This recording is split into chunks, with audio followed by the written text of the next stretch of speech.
Assalamualaikum warahmatullahi wabarakatuh. Kami dari kelompok 7 akan mempresentasikan tentang profesi pendidikan dan wewenang psikologi. Nama saya Nabila Faratikah, nomor 134. Nama saya Yati Asma Fitria dengan NIM 152. Nama saya Dian Aisyah Ningrum dengan NIM 162. Nama saya Puji Wahyuningrum dengan NIM 176. Yang meliputi profesi psikologi, pendidikan psikologi, wewenang psikologi. Yang pertama ada profesi psikologi yang akan dijelaskan oleh Nabila. Profesi psikologi. Psikologi khusus merujuk pada seseorang praktisi psikologi yang telah menempuh pendidikan profesi psikologi. Seorang ahli psikologi yang tidak menempuh pendidikan profesi disebut ilmuwan psikologi. Psikolog dapat memberikan layanan sebagaimana yang dilakukan oleh ilmuwan psikologi, serta secara khusus dapat melakukan praktik psikologi yang berkaitan dengan asesmen dan intervensi yang ditetapkan setelah memperoleh izin praktik sebatas kompetensi yang berdasarkan pendidikan, pelatihan, pengalaman terbimbing, dan konsultasi. Sementara, ilmuwan psikologi bertanggung jawab dalam memberikan layanan dalam bentuk mengajar, melakukan penelitian dan/atau intervensi sosial dalam batas wilayah kompetensinya, berdasarkan pendidikan, pelatihan, atau pengalaman sesuai dengan kaidah-kaidah ilmiah. Pendidikan psikologi. Pendidikan psikologi dibagi menjadi dua, yaitu untuk psikolog dan juga untuk ilmuwan psikologi. Untuk psikolog, psikolog sendiri adalah lulusan profesi yang berkaitan dengan praktik psikologi, baik strata 1 dan atau lulus dari pendidikan profesi, atau strata 2 pendidikan magister psikologi. Sementara untuk ilmuwan psikologi adalah ahli dalam bidang ilmu psikologi dengan latar belakang pendidikan strata 1 dan atau dengan latar belakang pendidikan strata 1 dan atau strata 2 dan atau strata 3 dalam bidang psikologi. Kemudian, untuk magister psikologi dibagi menjadi 3 bagian, yaitu profesi psikologi, sains, dan psikologi terapan. Untuk profesi psikologi sendiri, yaitu meliputi psikologi industri organisasi, psikologi pendidikan, dan juga psikologi klinis. Sementara untuk sains, psikologi perkembangan, psikologi sosial, psikologi pendidikan, psikologi industri, organisasi, juga psikologi psikometri. Sementara untuk psikologi terapan meliputi psikologi forensik, psikologi militer, psikologi olahraga, psikologi teknik, psikologi anak, psikologi kognitif, psikologi kebencanaan, psikologi konsumen, dan juga psikologi psikometri. Selanjutnya, kompetensi psikologi. Ruang lingkup kompetensi yang pertama, ilmuwan psikologi. Ilmuwan psikologi memberikan layanan mengajar, penelitian, dan intervensi sosial dalam area sebatas kompetensinya. Terus psikolog dapat secara umum memberikan layanan yang sama seperti ilmuwan psikologi. Secara khusus, psikolog dapat memberikan praktek yang sama dengan ilmuwan psikologi sesudah mendapatkan surat izin praktek. Terus yang ketiga ada kompetensi tambahan untuk penanganan masalah khusus. Seorang ilmuwan dan psikolog membutuhkan kompetensi tambahan untuk penanganan masalah khusus, seperti penanganan HIV, kekerasan berbasis gender, berkebutuhan khusus, terkait dengan kekhususan ras, suku, budaya, agama, dan asli kebangsaan. Penting untuk mengupayakan penambahan pengetahuan dan keterampilan melalui berbagai cara seperti pelatihan, pendidikan khusus, terus konsultasi, supervisi sosial, untuk memastikan kompetensi dalam memberikan jasa atau praktek yang dilakukan.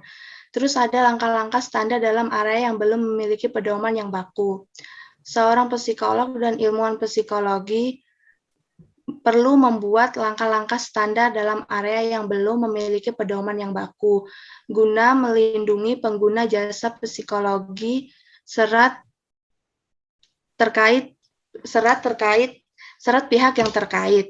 Kompetensi selanjutnya, peningkatan kompetensi. Psikolog dan ilmuwan psikologi harus selalu meningkatkan kompetensi dan ilmu pengetahuannya untuk memberikan pelayanan terbaik. Peningkatan kompetensi dipandang perlu dalam penanganan kasus-kasus khusus yang berkembang. Psikolog dan ilmuwan, contohnya tuh kasus-kasus kecanduan game dan kasus LGBT. Psikolog dan ilmuwan psikologi perlu kompetensi baru dalam hal intervensi sosial, asesmen kasus-kasus baru, pelayanan psikologi untuk trauma kasus-kasus yang baru, serta menyikapi LGBT. Yang paling penting, psikolog dan ilmuwan psikologi perlu mempelajari intervensi yang berbasis psikologi sosial dan spiritual yang biasa disebut psikososial dan spiritual intervention. Dalam memberikan pelayanan psikologi, intervensi ini dianggap yang paling sesuai untuk penanganan kasus baru yang sedang berkembang di era modern ini. Selanjutnya, dasar-dasar pengetahuan ilmiah dan sikap profesional. Seorang psikolog dan ilmuwan psikologi dalam memberikan pelayanan psikologi harus berdasarkan kepada pengetahuan ilmiah dalam psikologi dan sikap-sikap yang profesional yang dapat diterima secara universal.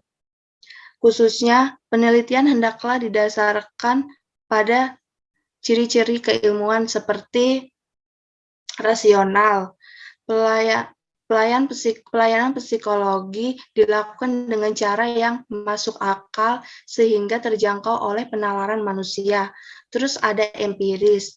Cara-cara yang digunakan dapat diamati oleh indera manusia sehingga orang lain dapat mengamati dan mengetahui cara-cara yang digunakan.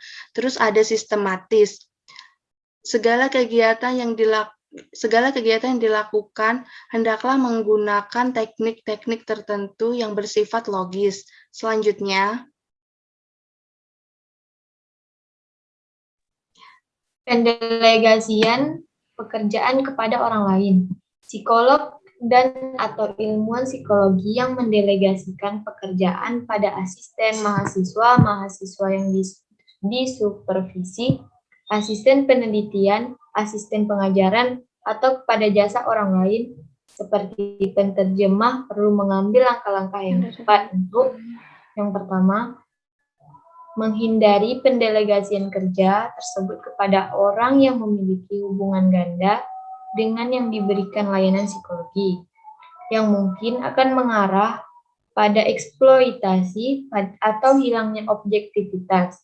Yang kedua, memberikan wewenang hanya untuk tanggung jawab di mana orang yang diberikan pendelegasian dapat diharapkan melakukan secara kompeten atas dasar pendidikan, pelatihan atau pengalaman, baik secara independen atau dengan pemberian supervisi hingga level tertentu. Yang ketiga, memastikan bahwa orang tersebut melaksanakan layanan psikologi secara kompeten. Masalah dan konflik personal. Psikolog dan atau ilmuwan psikologi menyadari bahwa masalah dan konflik pribadi mereka akan mempengaruhi efektivitas kerja. Dalam hal ini, psikolog dan atau ilmuwan psikologi mampu menahan diri dari tindakan yang dapat merugikan pengguna layanan psikologi serta pihak-pihak lain sebagai akibat dari masalah atau konflik pribadi tersebut. Psikolog dan atau ilmuwan psikologi berkewajiban untuk waspada terhadap tanda-tanda adanya masalah dan konflik pribadi. Bila hal ini terjadi, sesegera mungkin mencari bantuan atau melakukan konsultasi profesional untuk dapat kembali menjalankan pekerjaannya secara profesional. Yang ketiga, psikolog dan atau ilmuwan psikologi harus menentukan akan membatasi, menangguhkan atau menghentikan kewajiban layanan psikologi apabila masih amat terganggu dengan masalah dan konflik personal. Selanjutnya, berikut beberapa kode etik dalam profesi. Yang pertama, menjunjung tinggi martabat profesi. Yang kedua, menjaga, memelihara kesejahteraan. Yang ketiga, penyempurnaan pengabdian anggota. Yang keempat, peningkatan mutu profesi. Yang kelima, peningkatan mutu organisasi profesi. Selanjutnya, memberikan layanan psikologi dalam keadaan darurat. Keadaan darurat adalah suatu kondisi di mana layanan kesehatan dan atau psikologi secara mendesak dibutuhkan tetapi tidak tersedia tenaga psikologi atau ilmuwan psikologi yang memiliki kompetensi untuk memberikan layanan psikologi yang dibutuhkan.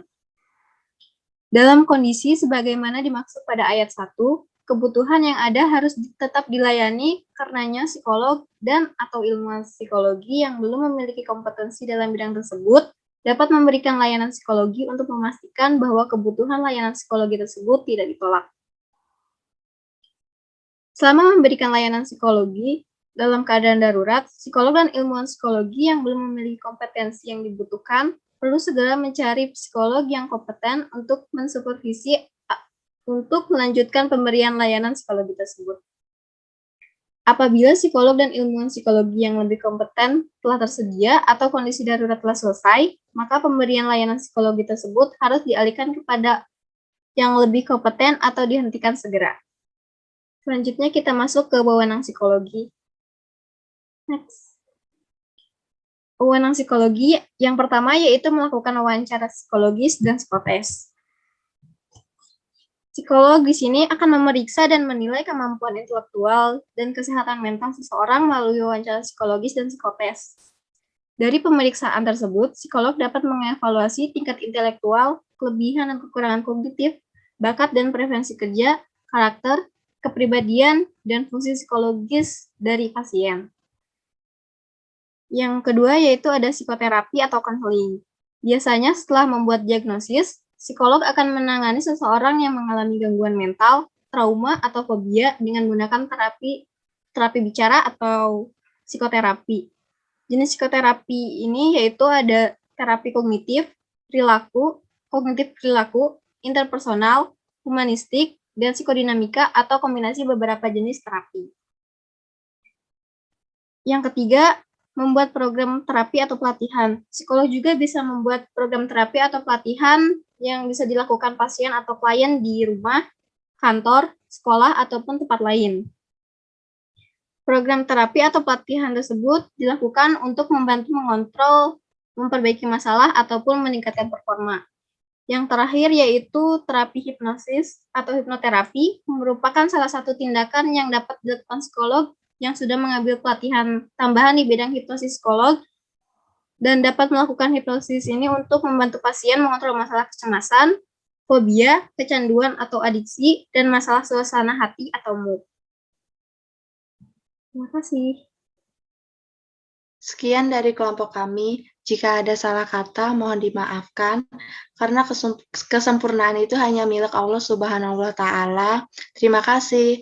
Wassalamualaikum warahmatullahi wabarakatuh.